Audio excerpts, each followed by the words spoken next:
Alright, since last time I made this video, I've gone ahead and made a few modifications on it. Number one, I also made a couple changes because I've been busy and I have been able to get another camera, so hopefully this one won't have that static noise that you heard before.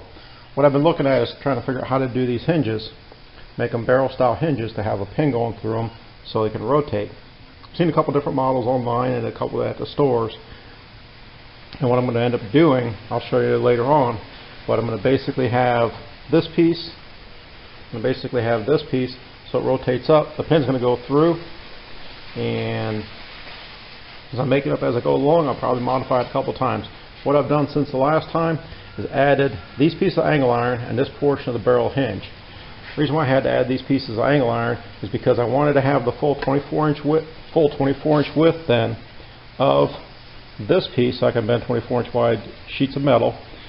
The thought is this will be the part that holds the sheet metal down. I'm going to have to grind this down, make it nice and flat to get a nice sharp edge. I'll have to notch out a little bit around here to allow it to move forward, but I want to be able to put my bolts. The thought is to have the bolts go through here, pulling down on this, keeping it nice and straight, be able to bend the metal. We'll see how it goes as I start putting it back together. I've tacked these pieces of angle iron on it. Eventually I'll either drill a hole through here so that the bolt goes through, or weld the bolt itself to it. It depends on which bolt I use. I have two different length bolts, some shorter, some longer ones, and so we'll see what happens as I make it.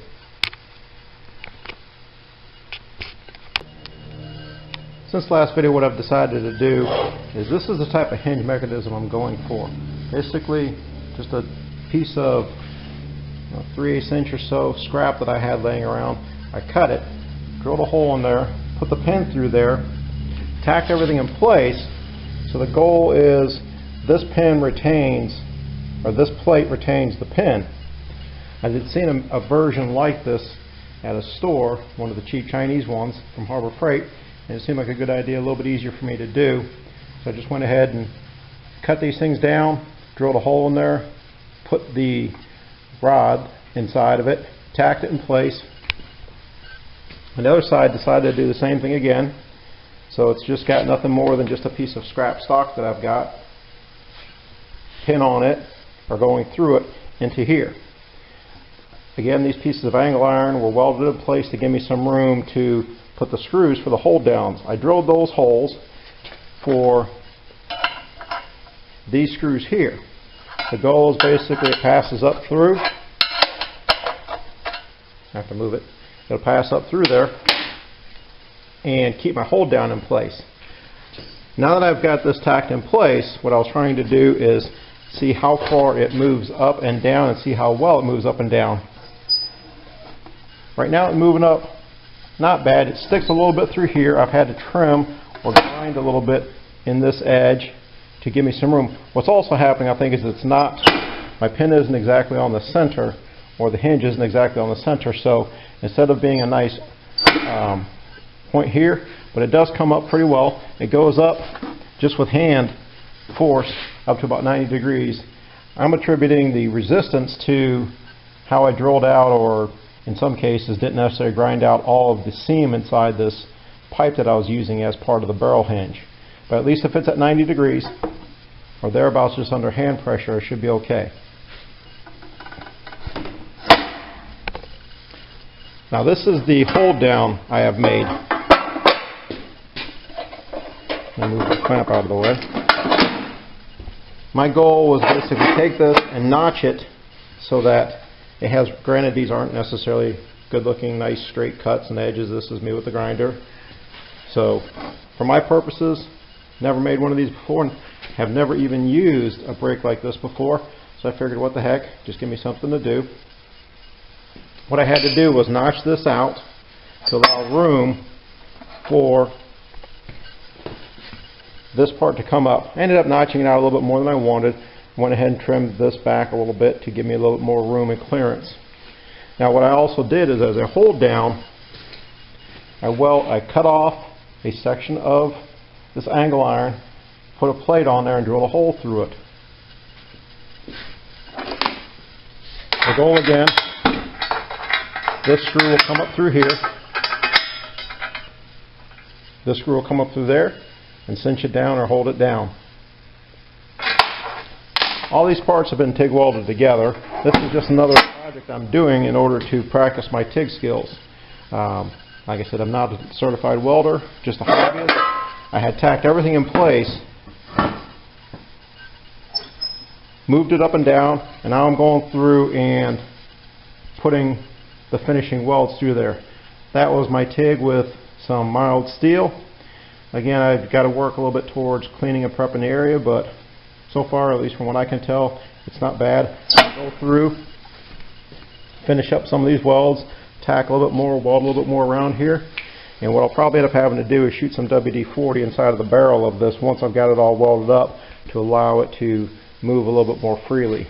Given the way that it is, I could potentially cut one of these tacks off or one of these pieces off, pull the pin out, try to clean it up a little bit, but haven't decided whether I'm going to do that or not yet. I may just be lazy and leave it the way it is. Well, here it is. What I've decided to do was put a couple plates on the bottom of it. With this piece of U-shaped metal, it kept kind of flipping off the edge. This will help stop it somewhat from doing that. I've then also got this thing nice and welded on. I added some handles to it. What I decided to do, sorry about that, is put those pieces of metal so that I can clamp it to a table. Put these handles on it and shot a bunch of WD-40 inside of the barrel hinges. I'm going to go ahead and clamp this on.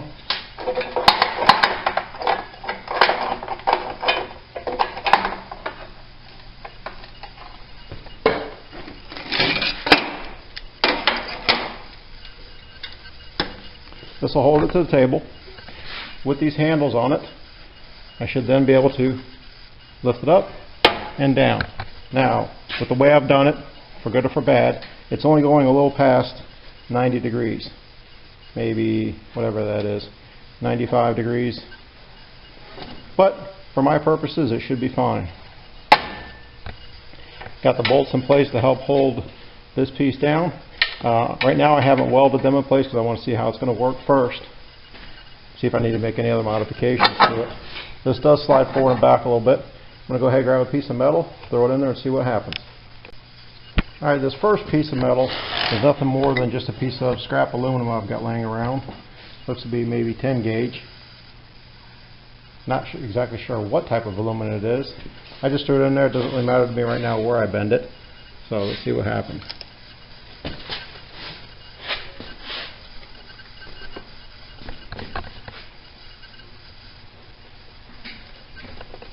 Bring it just a hair past 90. See how it springs back?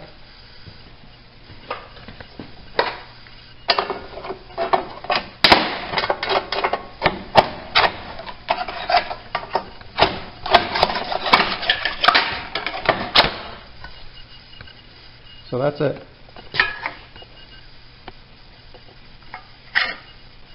Not too shabby. I do have also a real thin piece of steel, just for demonstration purpose. See what it does.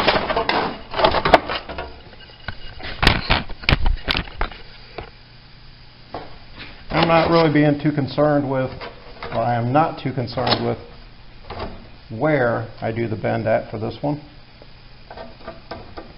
So we're only going to do about an inch or so of it. Lock this in place.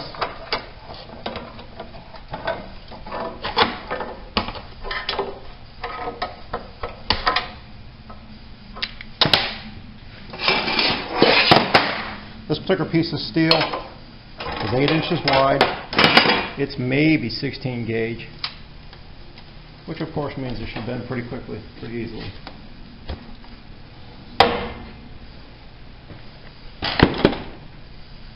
And there we have it.